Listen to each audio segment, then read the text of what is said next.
Hi, ഞാൻ ഷിജു ഇരട്ടി. അപ്പോൾ നമ്മളിന്ന് അടിപൊളിയായിട്ടൊരു ബീഫ് ഷാപ്പിലെ ബീഫ് കറി ആയിട്ടാണ് വന്നത്. അത് അടിപൊളിയായിട്ട് അതിനാക്കുന്ന മുമ്പിൽ എല്ലാവർക്കും നമ്മുടെ ടേസ്റ്റി ആയിട്ടൊരു അടിപൊളി ഒരു സ്വാഗതം. അപ്പോൾ നമുക്ക് എല്ലാവരും ഉണ്ട് ഇന്ന് ഷാപ്പിലെ ബീഫ് കറിയാണ് ഇന്ന് തയ്യാറാക്കാൻ പോകുന്നത്. അപ്പോൾ അതിനുവേണ്ടി കഷ്ണങ്ങളൊക്കെ മുറിച്ച് റെഡിയാക്കി വെക്കാനുണ്ട്. ബീഫൊക്കെ ഒന്ന് റെഡിയാക്കി സെറ്റാക്കി വെച്ചിട്ടുണ്ട്. അപ്പോൾ നമുക്ക് നേരെ ഷാപ്പിലെ ബീഫ് കറി ഒന്ന് തയ്യാറാക്കാം അല്ലേ. ഉപ്പിട്ട് മഞ്ഞപ്പൊടി കുറച്ചിട്ട് നമ്മുടെ പട്ടയും ഗ്രാമ്പും അങ്ങ് ഇടണം. അത് നമ്മൾ കിച്ചൂട്ടറാണ് നമ്മൾ ഇടുന്നത്, പട്ടയും ഗ്രാമ്പും. അപ്പോൾ നേരിട്ട് ഇത് കുറച്ച് വെള്ളം ഒഴിച്ചൊന്ന് മതി. കുറച്ച് വെള്ളം ഒഴിച്ചൊന്ന് ഉപയോഗിക്കാൻ പറ്റും. ഫസ്റ്റ്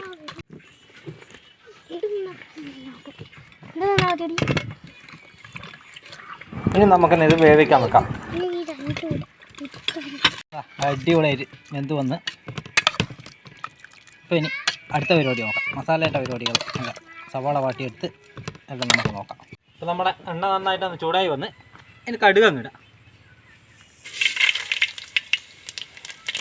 ഇഞ്ചിയും വെളുത്തുള്ളി ഒന്ന് ചതച്ചെടുത്തിട്ടുണ്ട്, അതങ്ങ് ഇട്ട് കൊടുക്കാം. സവാളയും കൂട്ടി ഇട്ടിട്ടുണ്ട്. ഇനി പച്ചവളം ഇടാം.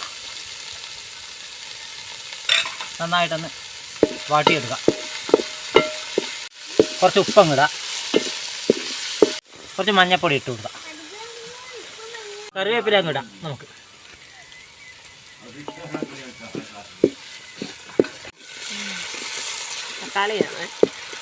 സവാള നന്നായി ഒന്ന് വാടി കിട്ടിയിട്ടുണ്ട്. ഇത് നമുക്ക് മസാല അങ്ങ് ചേർക്കാം.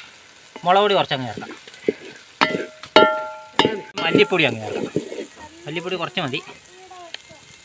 നമ്മുടെ മെയിനായിട്ടുള്ള മീറ്റ് മസാല.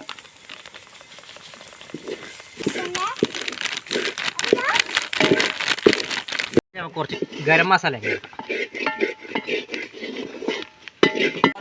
മസാല ഒന്ന് നന്നായിട്ടൊന്ന് വാടി വന്നിട്ടുണ്ട്. ബീഫെല്ലാം ഇട്ട് ഇനി കുറച്ച് വെള്ളം അങ്ങ് ഒഴിച്ചു കൊടുക്കാം. ബീഫിൻ്റെ വെള്ളം തന്നെയാണ്, കുറച്ചങ്ങ് ഒഴിച്ചു കൊടുക്കാം. അപ്പോൾ നമ്മളെ അടിപൊളി ബീഫ് ഫ്രൈ റെഡിയായി കഴിഞ്ഞു. ഇത് നമുക്ക് പുറത്തെടുക്കാം. ഇനി കുറച്ച് മല്ലിച്ചപ്പും കൂടി അങ്ങോട്ട് കൊടുക്കാം.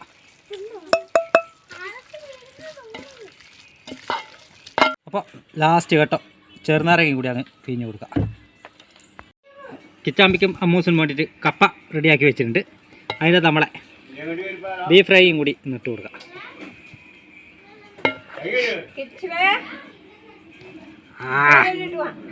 അടിപൊളി ബീഫ് ഫ്രൈ.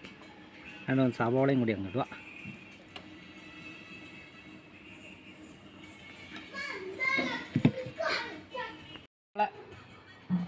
കപ്പയും ബീഫും ഒന്ന് അടിച്ചു നോക്കട്ടെ എങ്ങനെയുണ്ട്. വേണ്ടമ്മോ നല്ല സൂപ്പറാണ്. അപ്പോൾ നമ്മൾ അടുത്ത നല്ലൊരു വീഡിയോ ആയിട്ട് അടുത്ത പ്രാവശ്യം കാണാം. എല്ലാവർക്കും ഓക്കെ, ബൈ ബൈ, ടാറ്റ. അപ്പോൾ കമൻറ്റ് ചെയ്യുക, ലൈക്ക് ചെയ്യുക, ഒന്ന് സബ്സ്ക്രൈബ് ചെയ്യുക.